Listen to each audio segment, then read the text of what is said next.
And some would suspect or say that you probably want to be extra tough on China to show that you're completely in line with U.S. national interests. What would you say to that? Well, I think it's important for the U.S. to have a constructive relationship with China. During the 2012 campaign, I spoke often on the issue of China, but it was as a representative of Governor Romney and of his campaign. And so it's important in a campaign setting that you are completely in line and saying what the candidate's views are. My own view is that it's a tough relationship, and it has to be one that has the combination of a constructive engagement, but also areas where the U.S. needs to be very clear about what its interests are and what's important to it. And so I think it's a very nuanced relationship. I think it's a difficult one.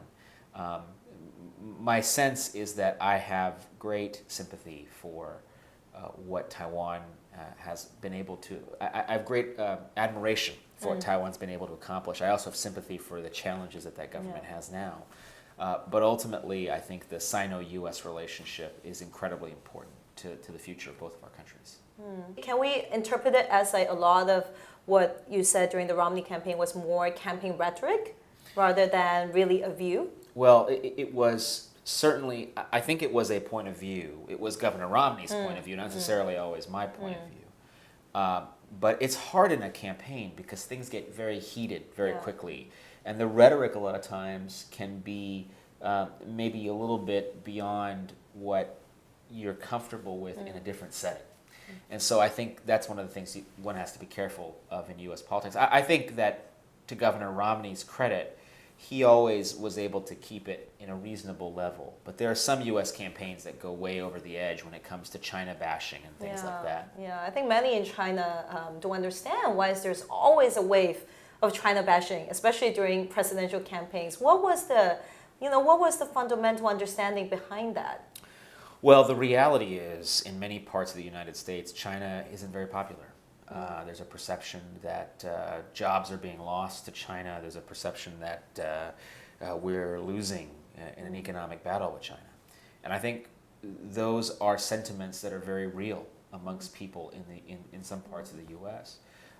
It is concerning, though, because, as I said, going forward, the U.S. and China have to engage in a constructive relationship. It's important for both countries to do that. And so I think what animates it is that in U.S. politics, both Republicans and Democrats realize that China won't be the most popular country, particularly during times of vigorous elections being contested.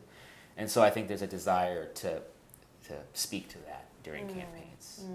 And I feel sad too. There's always this, mistrust between the two great countries, and every country has this propaganda way of getting its message to the public. Right. And a lot of the public get influenced by that. Right. And I try to bring a lot of American friends over to China and show them what China really is over the years. And I feel that they develop a different view about China, after visiting themselves. Yeah. What do you think we can do about this, deep mistrust between the two sides? I think part of it has to do with greater exchange, cultural exchange between the Chinese and the U.S. So I think that's very important. But I also think that both governments can probably do a better job of strategically engaging in areas where there can be some agreement. Now, there'll be some areas where the U.S. and China are just not going to agree. And in those areas, the countries will continue to have different interests. But the U.S., even with its strongest allies, has disagreements, and so those are natural. But I think the cultural exchanges help, and I think media helps too. Honestly, for the American people to see more Chinese or Asian faces on U.S. TV or in U.S. Newspapers or on U.S. radio, I think that can help to demonstrate that Asian Americans are more mainstream, and that will help the relationship. And what areas do you think that the two sides can pragmatically work on to improve the relationship? Well, I think certainly there are some tricky areas where we know there's going to be difficulty, like currency. But on trade, for example, there may be areas where we can constructively work together to improve both access for U.S. companies, but also protect the interests that China has in that regard. I think we could certainly work together on public health challenges, potentially, going forward. And I think we can work together as we think about the challenges that we face from terrorism and global the rise of global Islamic jihadism. I think both countries, the U.S. faces the challenge more acutely than China does, but China is not necessarily immune from it either. And so I think the two countries can certainly have better cooperation in that way as well. But during the 2012 Romney campaign, Romney has taken a very strong stance against China. A lot of it might be campaign rhetoric, but he does want to put, punitive tariffs on China. And he said that, even if he comes to office, that's like the first thing that he would do. Do you think that by taking a stronger stance towards China, it will actually be constructive, or China will actually give in? Well, I think in some areas it's important for the U.S. to express its point of view.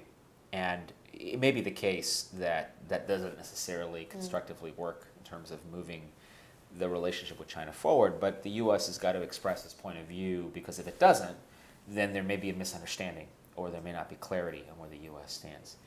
In other areas, the nuance is important, and expressing that point of view in a nuanced way is important. But ultimately, I do think that the U.S. has to be forceful on the things it really cares about. So, currency may be one of those issues it really cares about. Intellectual property may be another issue it really cares strongly about, and then potentially human rights as well. I think the U.S. Needs to be forceful where it believes strongly, and where there's room for negotiation, it needs to actively and constructively engage. But I guess the two countries come from very different cultural backgrounds and philosophies. Yes. In China, people always feel like, you shouldn't be intervening in my domestic issues, while the U.S. feels that, this is the better way of doing things and wants to expand my philosophies. How do the two sides meet in the middle? That's part of the challenge on human rights in particular, because it is for China fundamentally a domestic issue. They believe it's something that they have the ability and the right to handle on their own.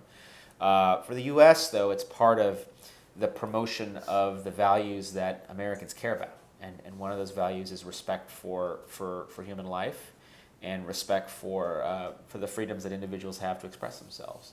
And so I think the U.S. is always going to stand for those things, and it's always going to feel like it should stand for those things, and it's going to cause conflict sometimes. And in the case of China, it definitely has and will.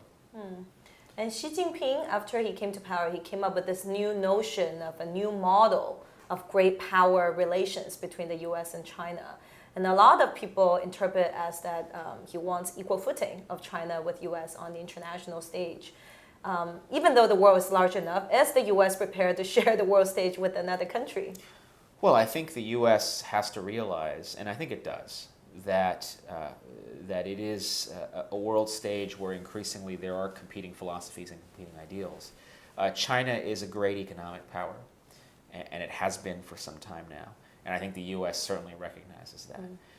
I think part of the challenge, though, is what's the U.S. response to that? Part of the U.S. response might be, well, we want to shy away from expressing our perspective because there are other competitors, if you will, that are just as strong. The other perspective is to say, no, actually, it's more of a reason for the U.S. to stand for the values that it's always stood for. So I think the U.S. is ready to see China in that way. I think the question now will be how the U.S. will deal with China going forward. How do you think the U.S. will deal with China going forward? Well, I think part of it has to be a recognition that China has its own national interests, and those interests a lot of times may not align with the U.S. And, I think the U.S. has to pick its spots, if you will. Areas where it's going to engage with them, areas where it's going to say, okay, we recognize that we're just going to have a difference of opinion on this, and identifying, as I said earlier, areas of cooperation and really working through that. But it's a very challenging relationship for the U.S. It has been for some time now, and I think that it could only become more challenging if they're not able to really focus in on a couple of areas of agreement, and also continue to express the U.S. point of view forcefully where they want to. What do you think are the top priorities for U.S. national interests in terms of dealing with China? Well, certainly the growth of the Chinese economy and a marketplace for U.S. companies to enter, but also the ability of there to be free commerce between the two. So I think that is both a challenge and an opportunity. And I think on the other side, the military issues are also significant, particularly as China ramps up its military development, increasing size of its navy, et cetera. and also some of these skirmishes that we've seen, whether in the South China Sea or East China Sea, those have the potential to become really significant battles and really potentially blowing up into things that no one wants them to blow up into. Those are things that the U.S., I think, has to be more actively involved in, mediating disputes, helping people figure out how to avoid conflict, because unfortunately it's gotten pretty significant what's happening in South China Sea. There have been a East lot China of Sea. frictions, especially in this year. Yeah. And I guess Obama's pivot to Asia policy has put China on the nerve as well, since China regards the U.S. as intervening in its regional issues, in the neighborhood, and intervening this way. Yeah. What do you think that Obama tries to achieve through its pivot to Asia policy? Well, I think the idea was to emphasize the importance of Asia. And you recall when Secretary Hillary Clinton announced the policy, she talked about this being a Pacific century. And I think that that's right to a certain degree, in the sense that the nations of Asia are going to be increasingly important as the U.S. thinks about who it's interacting with going forward. There was also this notion that once the U.S. started to pull back from Iraq and Afghanistan and involvement in the Middle East, there was going to be extra resources and availability to commit to Asia. Unfortunately, I think there's been a lot more talk than actual execution of the pivot, because for a variety of different reasons we've continued to focus on the Middle East. Yeah, I guess from people in Asia's perspective, the U.S. has a lot of hot issues, in Middle East and Europe. Yep. Why focus on Asia? You have a big deficit budget. You have cut your defense budget. And you have a lot of things going on in Middle East and Europe already. Why Asia?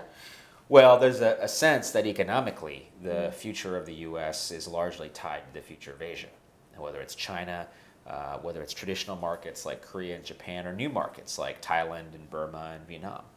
I think that for the U.S., Asia is a critically important piece as we think about U.S. foreign policy going in the future. So yes, while it may certainly be the case that traditionally the U.S. has been more involved in the Middle East or in Europe, Asia is critically important, and I think people realize it. Do you think the U.S. needs China more in this sense, economically?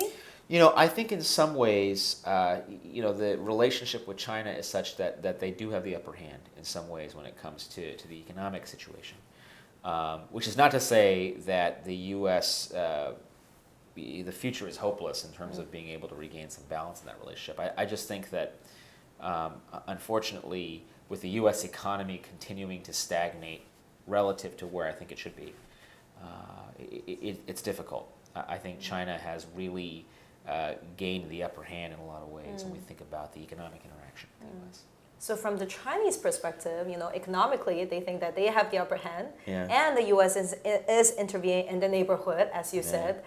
If you were the Chinese counterpart, how would you react to these kind of intervention per se or policy? Yeah, I mean, I can understand why the Chinese are skeptical of the U.S. I think the difficult thing is that from the Chinese perspective, I think the Chinese feel like they have the right and the ability to control things that happen in their neighborhood.